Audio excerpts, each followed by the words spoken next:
Okay, we're heading live now, and I'm going to start. Let me just set up my stream on Facebook. Give me 1 second. And continue.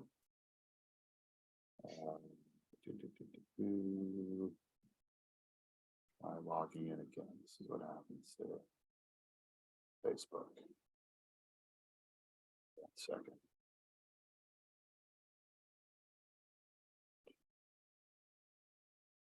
All right.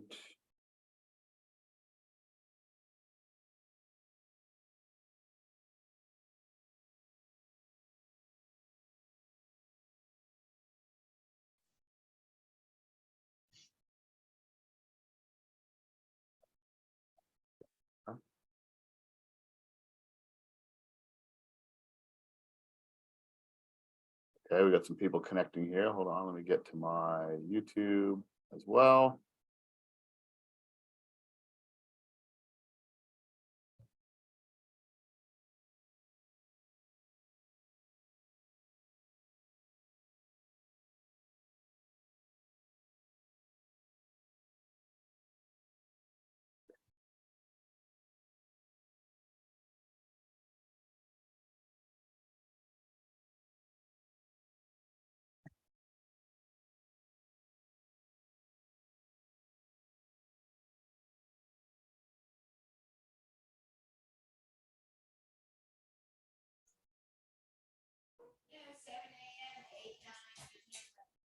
All right, for those of you joining us, we are starting in just a moment, just letting a few more people in.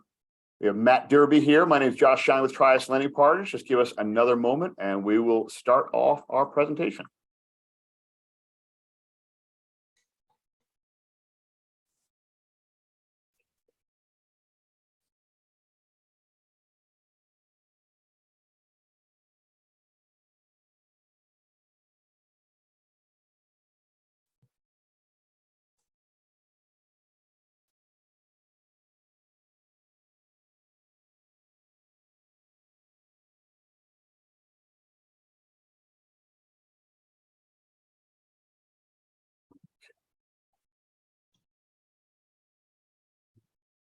Here. And okay, let's kick it off. We have some people logged in now, and we'll be streaming the rest of it later. All right, Matt, thanks for joining us today. Thanks for taking the time. I know you're on your way to a meetup and in the car, but thanks for pulling over for a few minutes to chat a little bit. So really what I'd love to do is kick things off and just jump right into your experience and how you got into real estate. You know, the question everyone always asks with someone at your level of experience, your level of knowledge is, what got you started? Was the bug there when you were sort of much younger?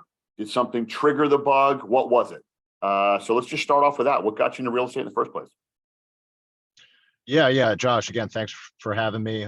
Sorry, I'm in my car. I am going to meet up, and actually, I'm coming from a mastermind event today, so lots of good stuff there.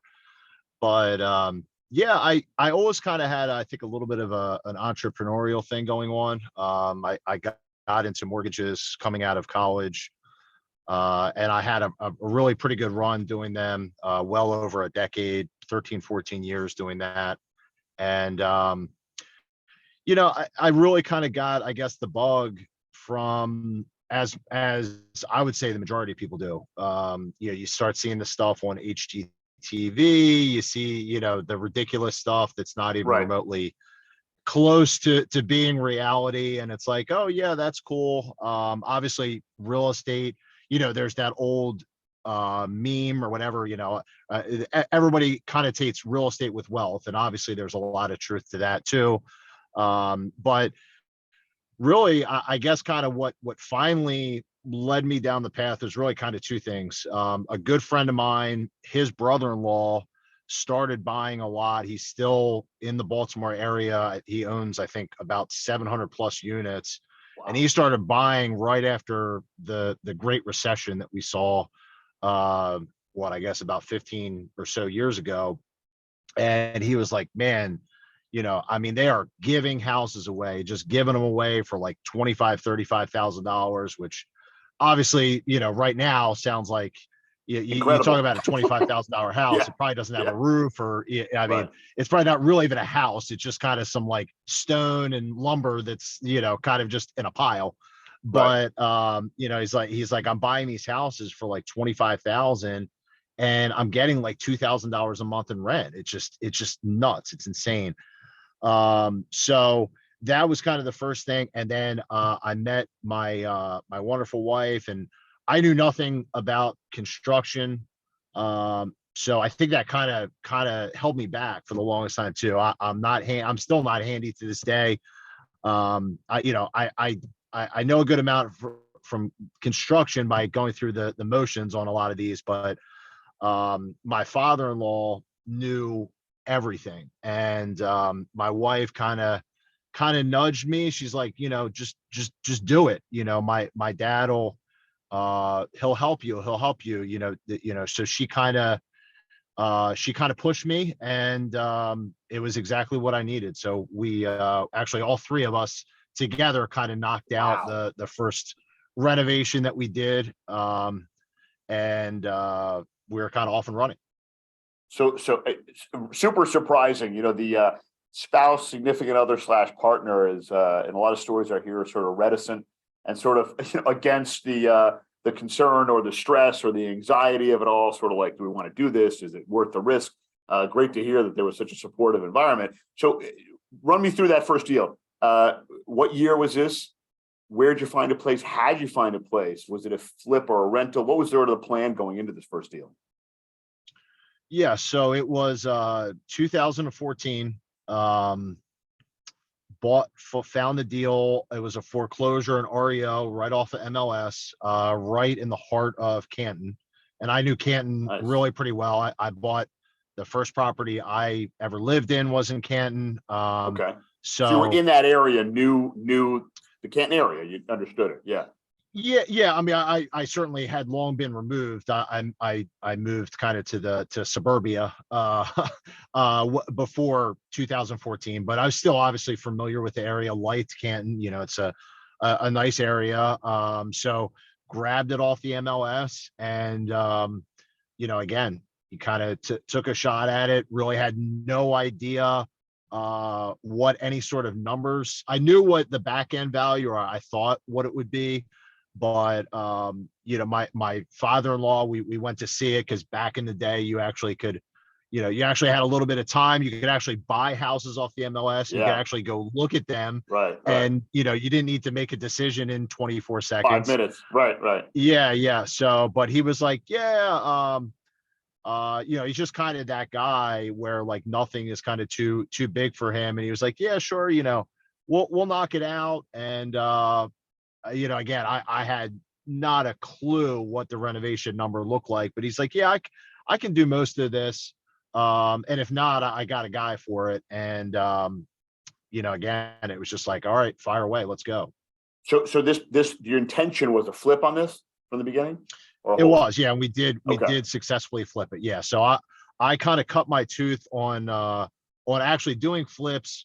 Um, I started buying rentals kind of simultaneously with doing the flips, but at that time it was kind of the total opposite. The quick money, Right. quick, you Right. know, but getting the paycheck within 5, 6, 7 months Yeah. was more appealing to me at that time. I wasn't thinking Right. about long-term wealth and the tax benefit, the 7 different reasons why long-term holds or rentals are great. But yeah, I so we were doing a lot of flips at first, and I started buying some rentals too, and really, quite frankly, I fell flat on my face with them. I did not renovate them to the point that I should have. I did, I replaced as little as possible. Right.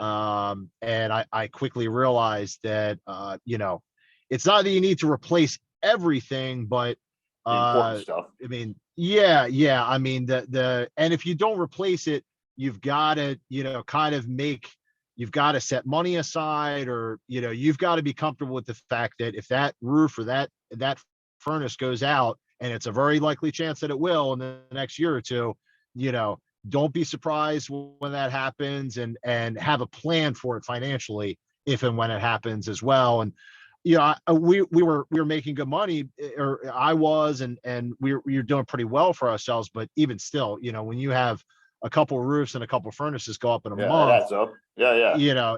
and you got a $12,000 maintenance bill or capex, whatever you want to call it, bill to pay. It's like, whoa, Yeah. and especially when you only have like 5 or 6 rentals, and you're only really probably clearing about $1,500 a month in quote unquote profit. Right. It was tough. So So, um, so, so, you know, so let me run back so it's 2014. You do the first flip. This one sounds like it worked out pretty well as far as buying it right. The market was a totally different market then. The repair ended up working okay. The sale worked okay. No issues with that as far as like just timing, like no expensive mistakes, I guess, off the bat on that first one, right? It sort of worked out well. yes, yeah, exactly. Okay. We got it done in 2 or 3 months, nothing crazy. We got it sold relatively quickly. Yeah. We got, pretty good number for it. And Was this full again, time for you at this point? I mean, were you have another job at this point? yeah, I was a mortgage lender or mortgage broker. I was a loan officer. So Oh, no way. Okay. um yeah. So from '04, and I didn't actually technically leave my job until about 2018. Yeah. I Wow. was a loan officer. So yeah, it was a little tough, not to be dramatic about it, but Yeah. we're working Monday through Friday. And at that point, my wife and I had like just met within a year. We didn't have any kids. Like we wanted to enjoy ourselves and, have some fun, maybe Right. get some drinks on the weekend, go out to Yeah. dinner, do whatever we want to do. But, we didn't, in our heart of hearts, we did not want to be waking up at 7 o'clock on a Saturday and Sunday morning and driving to Home Depot and Right. getting a bunch of stuff and driving down to Canton and working until 5, 6 o'clock at night. So I mean, again, we were going at it. We were working 7 days a week between Wow. our Yeah. our 9 to 5s, and I quickly, very very quickly came to realize that we'll do that on 1 or 2 projects, but that is not a sustainable Yeah. business model or lifestyle. Yeah. So we quickly changed that up too. That's a real grind. So you finished that property. After that, you were obviously, I assume, pretty in love with flipping real estate, what have you. One successful flip, you worked out well, a lot of hard work, but the dollars made up for, I assume, a little bit of the stress on the hard work. So at that point, at the end of that first flip, was it like, let's roll, let's jump right into another one? How quickly did you jump into a second one, and where did you find that one? Was it also just MLS looking around, or what was the evolution from there? Yeah. So actually, it was the second one was right in Canton. I think right off the MLS, you could literally see the front door of the house that we just sold Wow, to number 2. it's crazy. But yeah, I went in kind of cautiously optimistic into the first one, and I don't want to say I got an ego, but after the first one went Right. pretty much well, I was like, oh yeah, now it's game on. I can, Yeah. So the second one that we bought was not a cosmetic rehab. The first one was probably about a $30,000 renovation, which probably equates to about a $45,000 or $50,000 renovation today. Right. But Right. the second one was, rip everything out down to the studs.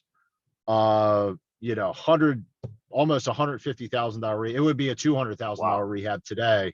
Wow. Um, and I pretty much kind of hit a wall. It was like, I'm way out of my league. My father-in-law, I don't care whether we're working 7 days a week or, I take off from my Monday through Friday, 9 to 5. We're not going to be able to get this thing done. Yeah. And, yeah, it was one of those things where it was just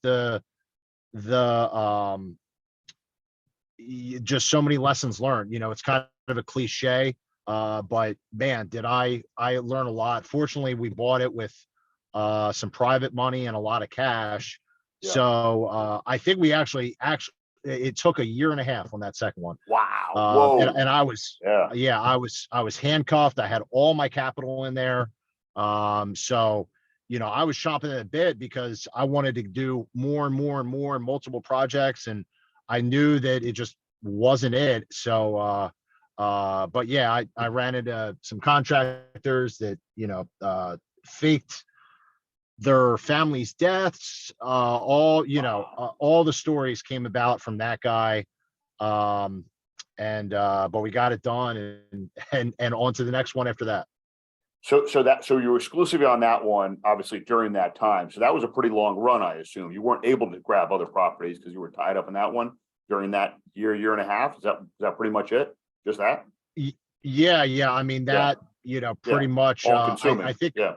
yeah, I think we had actually our first real rental property. I say real because we were renting out some homes that we had lived in previously, but I think Yeah. I got when I was at the very, very latter stages of that second flip, we got our first real rental property. But yeah, it slowed us up for a very long time.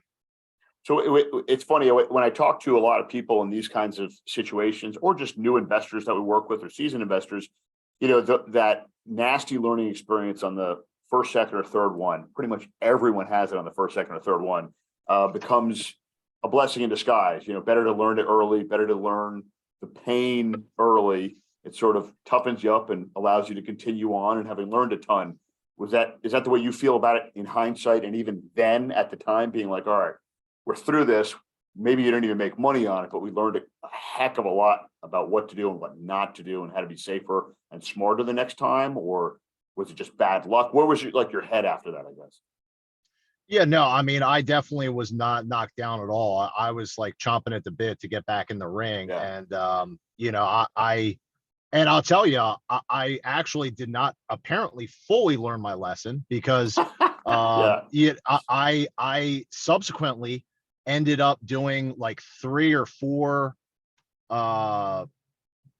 six-figure rehabs down Wow. in Canton. I could not get away from them. Yeah. You got the bug. Yeah. And man, I mean, there was many a lesson learned on every single one that I did. Cause then I'm like, oh, well, I did one, I learned all the lessons off of one. Right. Now I can actually do one successfully. And it's actually kind of like, even the ones that I did when I was like 3-4 years in, I still broke even at best. So it's Wow. kind of like this thing for me where it's like I need to do one more to kind of like come out on top of like these like these huge Canton and like Federal Hill rehabs. Like I've got to go out on a high note as opposed to Right. just kind of messing up the 3 or 4 that I did. So I don't know, maybe one day. Yeah. Right. Exactly. Still hasn't happened. I mean, so on those ones, hopefully you weren't taking a bath on those, but like you said, maybe break even on those for that first batch at that point. That's where the math was looking like. Yeah, I mean, I didn't do all of them. Like I didn't do them one after the other. Yeah. Okay. I had some others kind of sprinkled in there where Yeah. I was making some money. Got it. One of them I did relatively well on in Canton. They all weren't total duds and losers in Yeah. terms of like those big ones. Yeah. But yeah, there was definitely some losses that came Yeah. about from at least a couple of those. Major lessons that you took away from that. I'm sure you have a ton of lessons, which I want to get into in the next few minutes. But I mean, just from that initial sort of first batch or first 18 months or what have you, what were like some of the big lessons at that point? You were like, all right, here's what I do or don't want to do, or here's what I want to make sure to avoid or not for the next sort of batch of properties or what have you. Was there anything that stands out from your recollection? Well, I mean, first and foremost, I realized that as much as I thought that I knew some things about construction after doing a few rehabs, that I really had a lot more to learn. Yeah. Yeah. That was number one. Yeah. I learned a lot of stuff about hiring and unfortunately firing contractors. Yep. And I learned a lot about CHAP. It's kind of granular, but the CHAP tax credits. Yeah. Because I was doing, to make matters even more complicated, I did a few chaps in there. I learned a lot about kind of, what that entails and what that takes. So it was, yeah, there was a lot of takeaways, Yeah. good and bad from those. And were you still at that point, 2, 3, 4, 5 in, whatever, 100% fix and flip, or already getting the feeling of, hey, I want to hold on to some of these, or maybe start building up a portfolio? When did that sort of change take place? Well, we bought that first rental in 15, and the first one that we kind of like the flips. The first one that we bought went really well. No real issues, real small rehab. Got a great deal on it, and then again, as I said a short while ago, I started buying them and really doing the lipstick on the pig thing. And I kind of hit a wall. And at that point, my wife kind of had to like restrain me and pull me back. Yeah. She pushed me into the ring, but now she's like, Right. hey, you want to do the flips? That's cool. The rentals, we just, because at that point, we were kind of, the money was, it wasn't looked at as the business that I do today, so it's kind of like, we got to come up with that money. It's not, you got to come up with the money either way, obviously, but it was kind of like, not the business has to, it's kind of like, well, we need to dig into our pockets to replace the roofs, replace the furnaces. So I kind of pumped the brakes, and I don't know exactly when that was, but I think about 16 and 17, I really kind of said, all right, you know what, I'll just kind of try and focus on flips. And I did for the most part. And then I had a kind of like what I was saying with the Canton rehabs. I just kind of had a chip on my shoulder, and I was like, look, I've done more flips. I have more experience in terms of renovations, and I'm going to get this right. And, if it takes me 5 projects or 50 projects, I'm going to figure this damn thing out. And, I'd like to think that I did. So during that time, still have a full-time job, which is always something I know I harp on, but like I go back to it because we always have people calling us up being like, I'm going to quit. I'm going to be a full-time real estate investor. I'm like, why don't you wait until you've made money, have cash flow, have flipped enough, have gotten the experience. So you stayed in your job for a while, obviously, through this process, still doing the 7-day a week and the side hustle thing, right? To make sure you're still able to pay the bills that way, right? I did. Yeah. I kind of had the best of both worlds. My boss, their partners, they were very, very flexible with me, and, kind of let me come and go as I wanted to. So I had a lot of flexibility. Freedom, if I disappeared for 3 hours because I had to run and meet a contractor, nobody even asked me where I was and where I'm coming back. Wow. So, it's tough to obviously find that setup. Maybe a little bit easier in the post-COVID times we're in, where a lot of people work from home, and their bosses don't really always have a tight grip on where they are and what they're doing in the first place. But yeah, no, I mean, I did kind of hang on there for a number of years, and finally left in late 18 or even early 19. So 16, so 15, 14, 15, 16, 17, doing flips. How many ballpark had you done at that point? 5, 50? What was like the rough numbers on how many properties you'd been moving? I want to say, I'm just kind of throwing some numbers out here, some estimates, but I think in 15, I was just kind of dealing with that one big monstrosity of a flip. But I think in 16, I did about 5, and 17, I probably did about 10 to 12. Yeah. Okay. And then heading into 18-ish, which I guess coincided with leaving the day job, so to speak, was that the turnover to either flip, no pun intended, from fix and flips to holds, or just adding holds as an add-on to what you're doing? How did that transition take place? Start buying a lot of doors. Yeah, I mean, again, I'm a very kind of forthright, open guy. I had some wins doing the flips, but I didn't love doing the flips.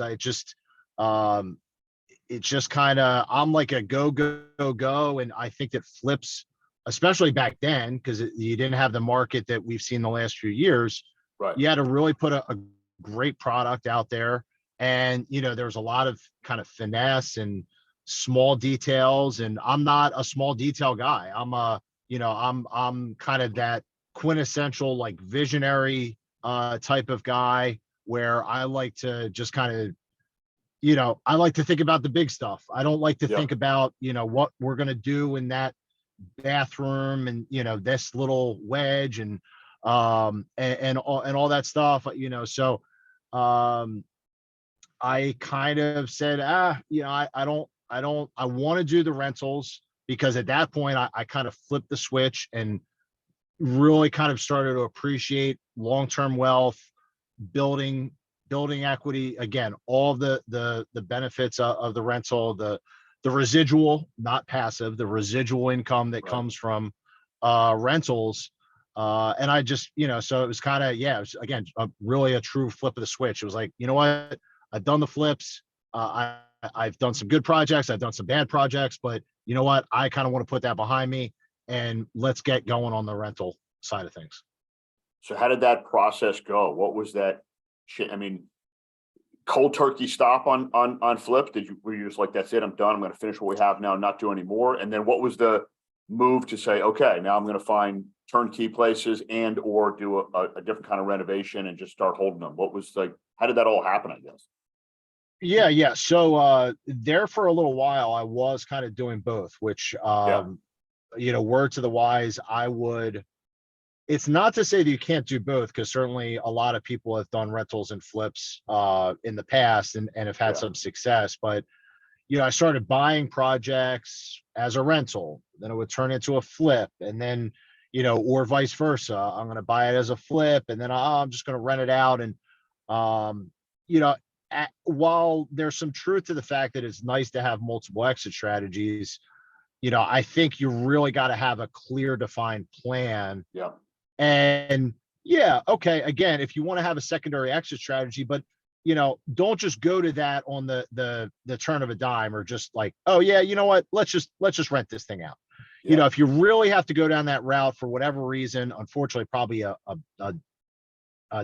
negative reason, but nonetheless, stay the course.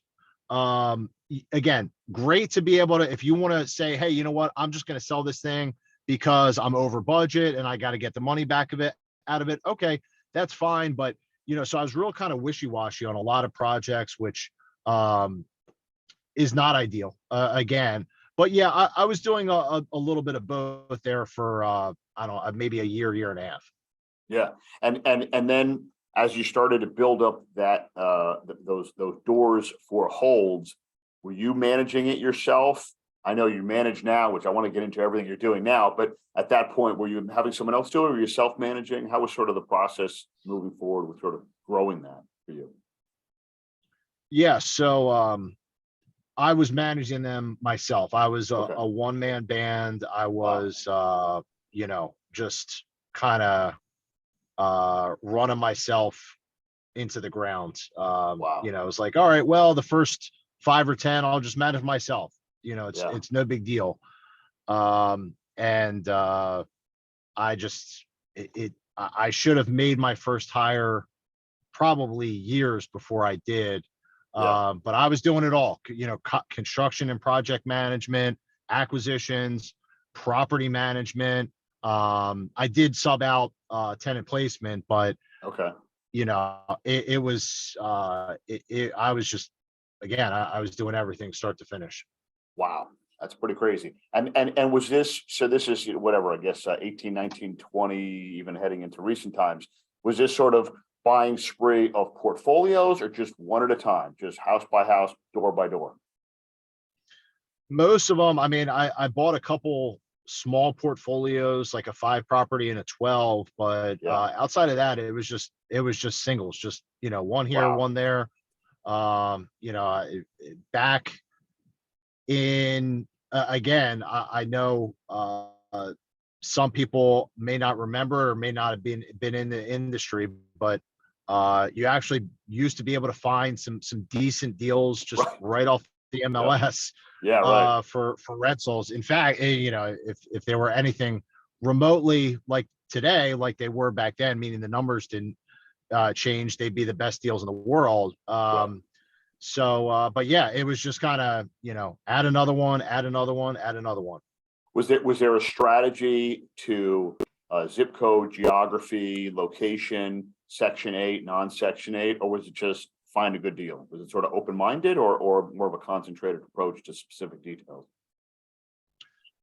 So I talked to Mark Owens pretty early on when I only had a few rentals, and he and just the Section 8 model I kind of quickly fell in love with. I mean, I tell everybody, outside of basically a lawsuit, what's really the biggest risk of renting out property, and it's not getting paid, not getting your rent. So, and the guy that I told you about in the onset there that was telling us I was buying these houses for nothing, Right. and he was doing Section 8 as well. And at the time, also Section 8 was typically paying over and above market rent, which they've kind of flip flop all over the place on that. But it's like, well, if I can rent it out, I'm guaranteed a large portion, if not maybe all of the rent from Section 8, Right. and I can get a little bit more, maybe a couple extra $100 in rent on it. It's like that's a no brainer for me. So I quickly. The first I bought a small package in the beginning, and they were all in 21206, which is the northeast side of the city. And I kind of just stayed there for the most part. I have some stuff kind of sprinkled around a little bit, but a lot of the stuff that I have and that I continue to buy is on the northeast side of the city, and then kind of over the line into the county as well. And like, so, it's so funny. You run into people who swear by Section 8, run into people who are like, I don't want to deal with it. I mean, obviously, I agree 100% with what you're saying. You're going to get your rent. And I know we had clients, especially during COVID, right? So that COVID hits, the shutdown, the whole world's coming to an end, whatever's going to happen.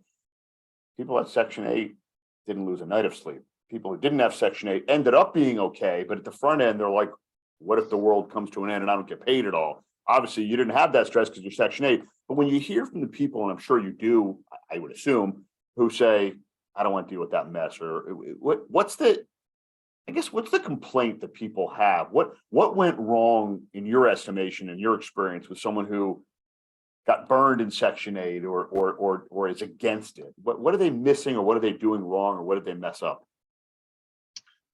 Well, I mean, here's what I would tell you. It's not Section 8 is like almost everything in life. It's got its positives and negatives. Right.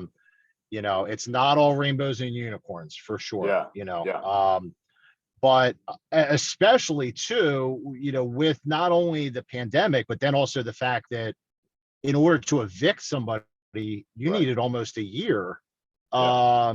That again, not only the fact that it was guaranteed rental money, but also the fact that it's like, geez, if I had to evict, say, 7 tenants, you know, who knows how long and how much money I would lose Right. in trying to go through that process. Right. So, again, Section 8, I think that they are tough to deal with. Sometimes the tenants are tough to deal with. Right. Sometimes regular tenants are tough to deal with. Right. For sure. Yeah. but yeah, I mean, hey, there's still times now where the some of the kind of hoops and jumps that we have to run through, and we get an inspection list that's like pretty ridiculous. Right. It still gets frustrating at times. So Yeah. but I for me, it's obviously kind of what I started doing and what I kept doing. Right. I still love the model. I still think it's the best thing to be doing in our market, obviously the Baltimore market. But again, I think the long and short of what I'm trying to tell you is you can have bad experiences with market tenants. You can have bad experiences Right. with a Section 8 tenant or Yeah. housing and Section 8 themselves. It's just kind of a matter of uh, who do you want to, which way you want to go. There's good things about both for sure. Yeah. And I've heard people say Section 8 really only works with scale. It doesn't work if you're doing 2 or 3 of them.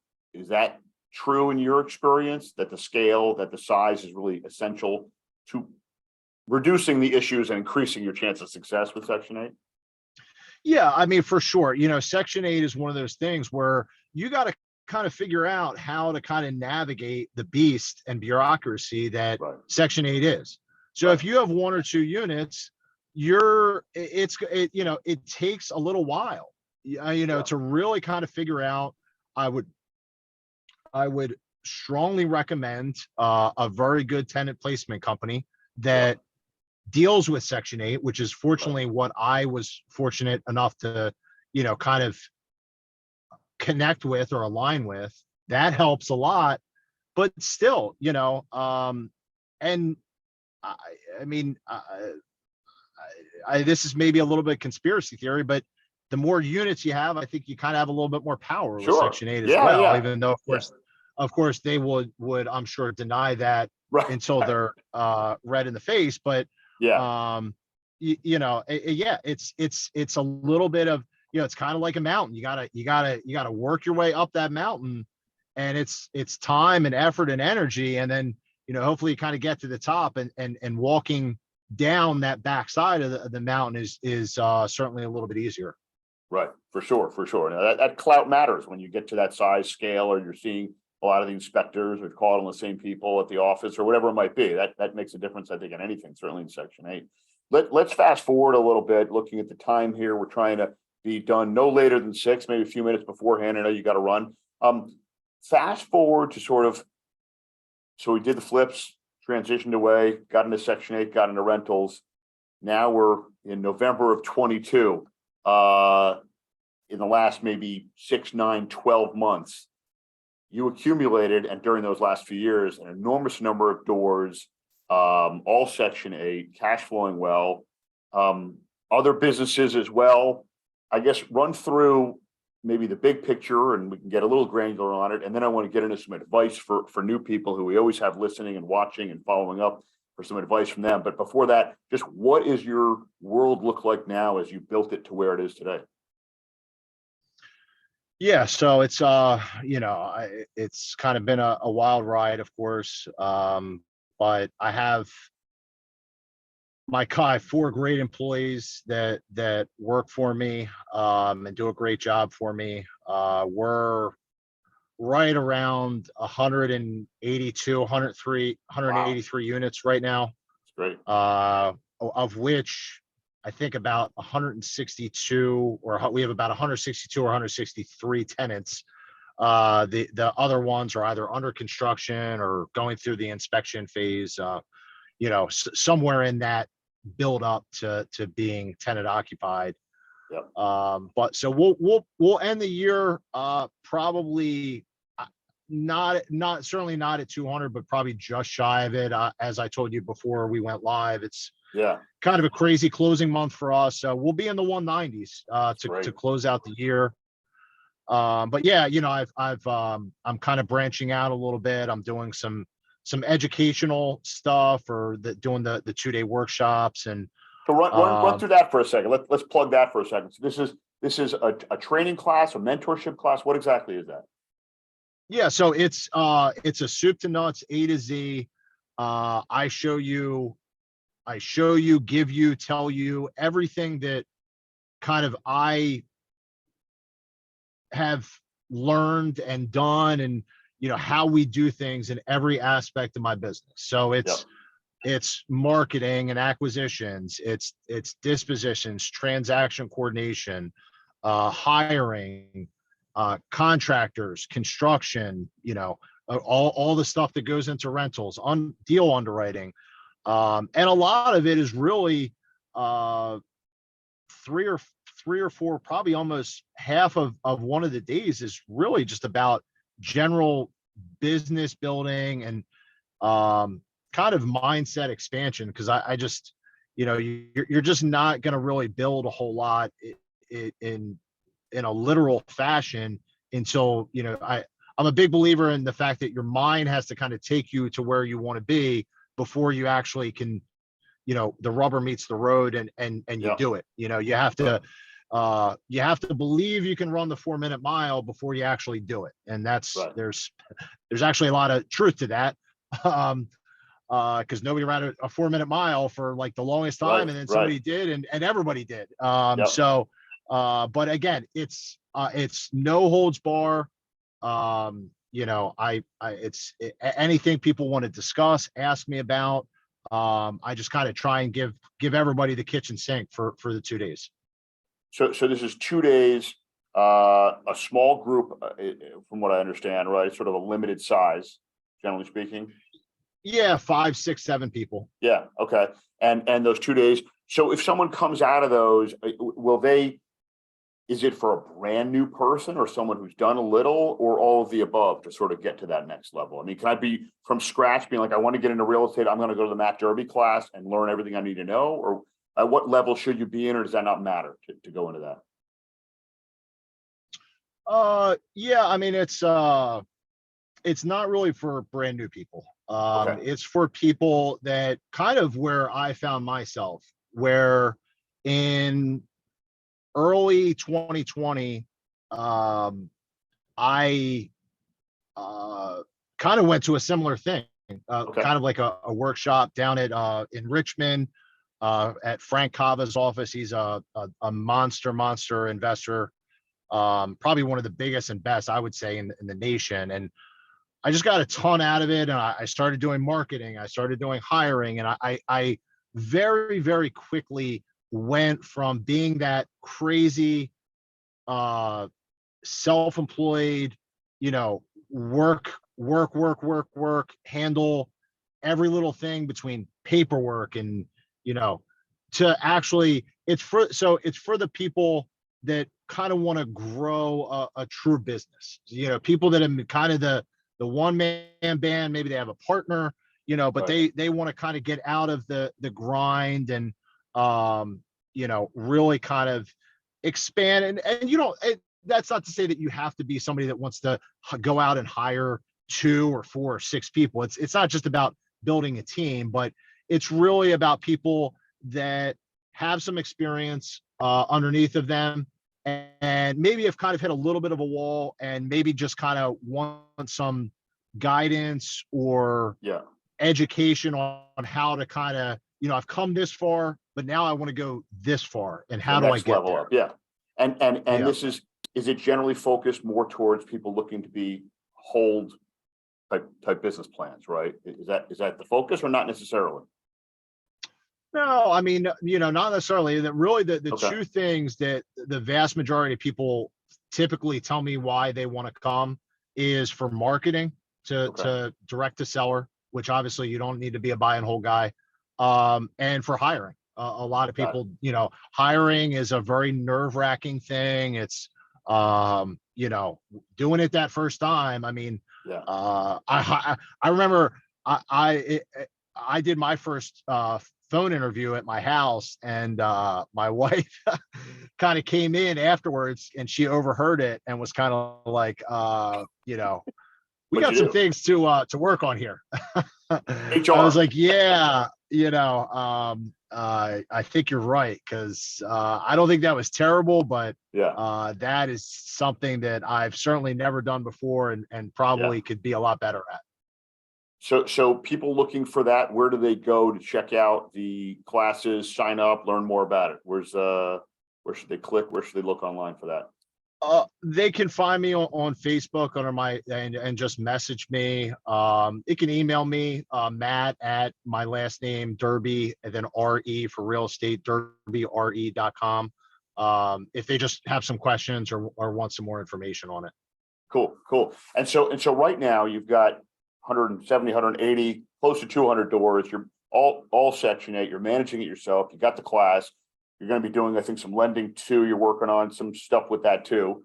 Yeah, a little Building bit. the empire, getting it all going. Is the class thing when you expand into that? Is that when they finish the class? Is that something that is a mentorship that follows on afterwards? I know that's popular in our neck of the woods, or is it just sort of the 2-day class and then that's it for the most part from there? Yeah, I mean, it's mainly that. Truth be told, I haven't had anybody. I don't offer any like one-on-one Okay, got it. coaching. Okay, I wasn't sure. Um, Yeah, I actually did throw out like a weekly phone call because yeah, that is, I mean, there's a lot of people that have come to my class and, you know, yeah, I want them to really take action. And I think that it's great that I give them literally again everything that I can. But I think a yeah. lot of people, I mean, I just went to a 2-day mastermind event myself, and Right. my head is spinning. It's like, Yeah, wow, yeah, I need like a full day just to like digest this yeah. and Put like it all in. Yeah, kind of, yeah, yeah, so, and I think that people are like, they get overwhelmed. They're like, oh my, yeah, whoa, I yeah. mean, it's good, but also a negative because they're like, oh man, like there that was just so much stuff thrown at me Right, in these two right, days. Like I don't even know where to begin. right. Um, and obviously I do want them to apply it. I'm not here just to take a few bucks and if they never, I want them to get real value out of it Sure. and real, put it to work. But I don't Yeah, really do. I was doing some one-on-one coaching and with my okay. schedule and such, it just there's just for me, it's just kind of a lot more efficient and bang for my buck to just Yeah, do a 2-day it's 2 day. workshop Got it. and just kind of knock it out Yeah, and close the book on it. and that's every month. You do it every month, once a month. Slowing down a little bit. Yeah, So probably going to start doing it. Maybe I would say I'll probably do around 6 to 9 of them. I would guess next next year. year. Cool. I've heard good things about it, so I've really heard everyone go to it and say it was really interesting. They learned a lot, and again, a lot running through their heads. As we're winding down here, advice. Super experienced. You've done the flips. You've done the holds. You're doing classes. You're in a lot of different interesting growth areas. You know, New people. We always have new people at Trius Lending Partners. We deal with a lot of new people all the time, looking to get into it, looking to start. Some have never even owned their own home, let alone an investment property. What's some of the advice you would give, um, starting off from scratch? Do I flip? Do I hold? Where do I go? What do I do? How do I start? How do you answer some of those questions, and what advice would you give to someone looking to sort of get into this world in the current market too? I want to add that caveat. There's a lot of fear for certain people out there. I believe guys like you and I, based on the fact that you're buying stuff, we're not in that same fear world. But what's your take on all that stuff that you would pass along to some people going to listen, watch, and check this out? Yeah, I mean that's quite I guess a loaded question, or Mm, a tough one to a big one. Yeah, answer yeah, relatively quickly. yeah, But I would say, first of all, especially in this market between rates and the unsurety of pricing, we haven't really seen pricing drop yet, but you never. I think it's more likely to drop than go up for sure right sure, now. sure. So it sounds again like such a token phrase, so cliche, but like you gotta buy right. I mean, I'm sure Josh, some people have come to you and been like, I don't really care if I break even on Right, this deal. I just want to 100%. do it. Yep. Well, no, don't don't do that. I mean, of course, I guess I'm biased, but I really would try and get some sort of coaching or mentorship. And I would also start, uh, if you, I would start really kind of on the wholesale side, and just try and find a good deal. That's where Yep. everything starts. Find a good deal, and then try and obviously assign it, and maybe even, I mean, if you brought me a really good deal and said, "Hey, look, I'd like to do a deal with you. Do you mind if I do this deal for you?" And obviously, I want to make a few bucks on it, but if I kind of give you a little bit of exclusivity on it, do you mind if I maybe just kind of show up and meet you at the project like 2 or 3 times, and you could just give me a Yeah. quick like half-hour walkthrough? It's a good idea. Yeah. I would more than likely do that. I mean, but try and kind of get get into the ring and get as close to the action without actually kind of throwing a punch Yeah. is kind of what I'm saying there. You know, I'll talk to people that are doing it and just say, hey, look, again, try and find a way to add value.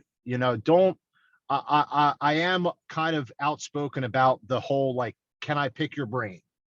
That's not to say that I won't let somebody pick my brain, as bad as that whole phrase sounds, but Right. again, Right. the example that I provided was perfect in the sense Yeah. you're bringing me some value, and I'll kick you back some value as well. You make a few bucks, and don't try and don't try and go 0 to 100. The again, there's levels to it, Right. and the first level is just landing solid deals. Try and work on kind of trying to be a deal maker or a deal obtainer. Um, don't say, all right, well, I'm going to go out, I'm going to buy a flip, and that's the other thing I would say. Don't cut your teeth on really really large rehabs. Right. Um, you know, start doing some stuff that's not ripping down walls, not reframing a big majority of the house. Find a Yeah. brick row home. Just Right. find a brick row Yeah. home somewhere where, okay, do you have to maybe do a change out on the HVAC and, maybe update some of the plumbing?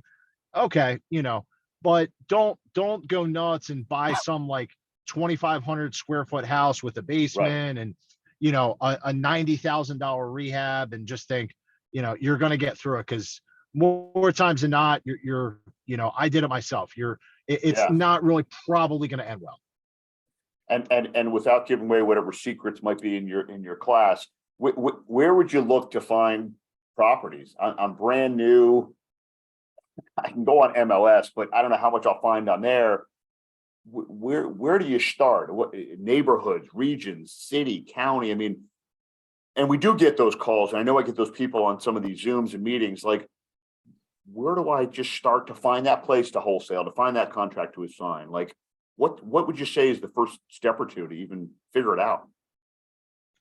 Yeah, I mean, with that, I would kind of ask the question in response of what is their budget and what is their time Yeah. Okay. Right. allowance look like? I Yeah. mean, if they have all the time in the world, I mean, I would maybe drive for dollars, and Yeah. maybe if they're really courageous, start knocking on doors. Yeah. I was gonna say Hey, old school. Yeah. Right. Yeah. Yeah. just wanted to stop by, or leave a little post-it note and say, hey, call me, and Yep. leave your number. But I think that driving for dollars and then maybe sending a postcard, Yeah. um, real, it doesn't even cost a whole lot of time or a lot of money. And a lot of people don't do this because it's 2022. I get it, but Right. drive around a neighborhood that you think that you might want to buy a house in. Um, And again, take some note, look at the houses that look like they're in distress. It's a lot easier to do in the summer because the grass gets Right. real high and you kind of tell, like, You can you see, know, yeah, yeah. what's not. But hey, I mean, it's November and there's probably still high grass and you Yep. know, Yeah. but try and pick out 50 or 100 houses. And then again, I know this sounds like a crazy idea, but sit down, go on to SDAT, find the owner and the mailing address, and Yep. literally Yep. hand write them a note. It doesn't have to be much. Hey, my name's Matt. I saw your house. I'd love to give you an offer. Please give me a call. I'll make it a super easy process for you. Great You know, advice. Old school always you works. Yeah. you spend an hour or two driving, you spend Yep. an hour writing a couple 3-sentence letters, you mail them out. You know, is it going to turn into a deal in the first 30 days? Who Maybe knows? not, you know, Yeah, but but it's volume. Yeah. you do it once a week.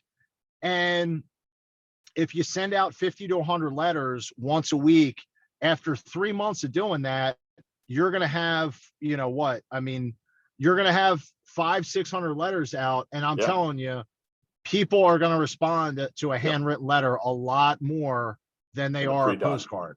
Yeah. It's like the response rate is probably going to be 2 or 3x, Yeah. you know, so Yeah. you're going to get it. If nothing else, even if you don't get a deal, you're going to get some phone calls. You're going to Yep. learn how to talk to Activity. sellers. Yep. Yep. Yeah, you know, you're gonna at least dip your toe into the water. But I mean, otherwise, you know, the deals are tough to come by. But hey, I mean, uh, if I was really hard pressed, I could still, if you told me I'll give you a week or two and you've got to find a deal that works on a Facebook group, Right. or on one of the Facebook groups on the MLS, Yeah. I'm pretty confident I would be able to do it, you know. So Yeah. it takes a lot of digging, it takes a lot of Yeah. effort. I think I've even heard you say right now it's all about consistency. You're not Yep. going to check the MLS once a week and find a deal. You Yep. got to go on day in and All the day time. out. You Yep. know, if you want to be buying stuff off wholesalers off Facebook, you got to kind of be living and camping out on Facebook. Yep. You know, it's For not, sure. hey, I'm going to pick up my phone every Saturday and look through these groups and see if there's Right. a deal that I like. You know, no. Yeah, and if somebody posts a deal on a Tuesday at 4:00 within Yeah. the hour, you know, you really Oh yeah. should be hunting that person down and Yep. saying, hey, how do I get in there? You know, Yep. talking to them. What, you know, what do you got going on? What, you know, Yeah. how do we get this done? I love it. Final question. I know you got to run in a minute. I appreciate the time. Your outlook and sort of your plan going forward. Maybe no secret sauce, but where you're obviously buying places. You're closing out the year with a strong number of holds. What's your outlook for 23 and maybe broadly your plan for 23 for Matt Derby Real Estate? Sort of where are you going? Where do you see the market? What's your plan of attack? Yeah. So it's kind of fitting and ironic. You know, I mentioned a couple of times, I think, that I was just at this event the last couple of days, Yeah. and it kicked off actually with Jack Bevere from Dominion, who, I don't know how well you know Jack, but Jack is like, uh, he's not close to the point where I would call him a friend, but he's just one of the smartest guys that I know. And he Great was just throwing, reputation. Everyone says great things about him. I know him from yeah, here and there, but great guy from what I hear. Yeah. yeah. And just, I mean, he starts talking and you're like, you almost like are like, wow, like I can't, this guy is on this level and Yeah. I'm down. I'm like, you know, he's in the penthouse floor and I'm like in the basement, but he was throwing all this data. And even he said, it's like the data is just kind of so crazy and different in the sense, and there's all these things kind of pulling, there's positives that are happening, there's negatives. So you know, for me, I'm working through it cautiously optimistically. I'm not doing anything crazy. I'm not doing flips and but you know, hey, you know what? If I find a deal that works and hits my requirements, and by that I mean basically between equity and sufficient cash flow, Yeah, I'm going to scoop up that asset. There's been, what I would say also is this, dating back to, especially this pertains to the stock market, I think more than the housing market. Everybody since 2013 or 14 was like, oh, the crash is coming, the crash is coming, the crash is coming. And I was in the mortgage industry when I lived through the great crash, and it really is. It's not to say that we can't have a pullback and some correction, but there's so many people right now that are either doomsdayers or back then, it really was. It was bananas. It was nuts. Nobody thought literally everybody thought their house was going to appreciate 20% year over year over year. Outside of maybe a few smart people like the guy that did The Big Short, nobody thought that balloon was going to burst. So obviously lending underwriting's a lot more responsible. So I certainly don't have all the answers. I think the spring is really going to be a huge precursor for sure for the year. If rates maybe tick down a little bit, obviously everybody in the spring is when demand is typically the highest for housing. If we have a strong spring, maybe we kind of ride that momentum through the year. I don't know. Obviously I don't know what the Fed is going to do. I don't know.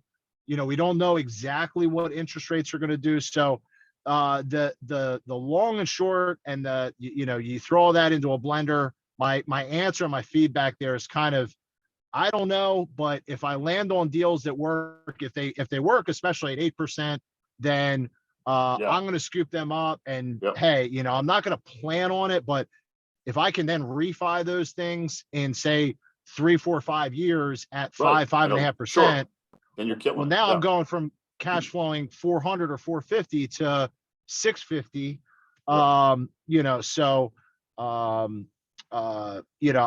to kind of, I have all the peripheral on, but I'm also kind of just, I'm going to focus on what I can control, and be a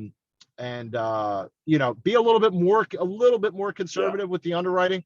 Not be underwriting to the highest comp, because that's certainly, days of old.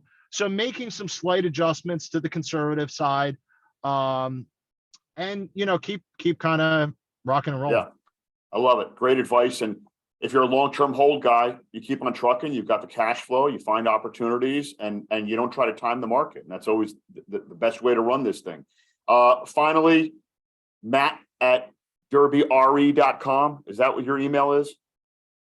Yeah, that. And again, I'm on Facebook. I actually have kind of like it's Matt Derby REI on Facebook, which is more of like a commercial page, where I kind of talk about some real estate stuff, obviously, and just some general, again, mindset, business building stuff. So great. Can catch me on there. And so yeah. Excellent. Well, we'll make sure to share with everyone who's logged on, everyone who's signed up, share your contact information, the website, the Facebook group, or find you on Facebook. I appreciate everyone taking the time. Appreciate, Matt, you taking the time. I know you were tight today on it, and I really appreciate you making the time to chat. Really helpful information. Please check out Matt Derby. Check out his classes, information, knowledge, etc. Very seasoned, very experienced guy with a great reputation in the local market here. So congrats on everything you've done, and I'll see you soon. Have fun at the meetup tonight. And thanks everyone for tuning in. Check us out on social media. Check us out on Facebook, YouTube, all the traditional places, triuslendingpartners.com. Look forward to seeing you next time. Thanks again, Matt. Take care. Bye. Thanks, Josh. You too.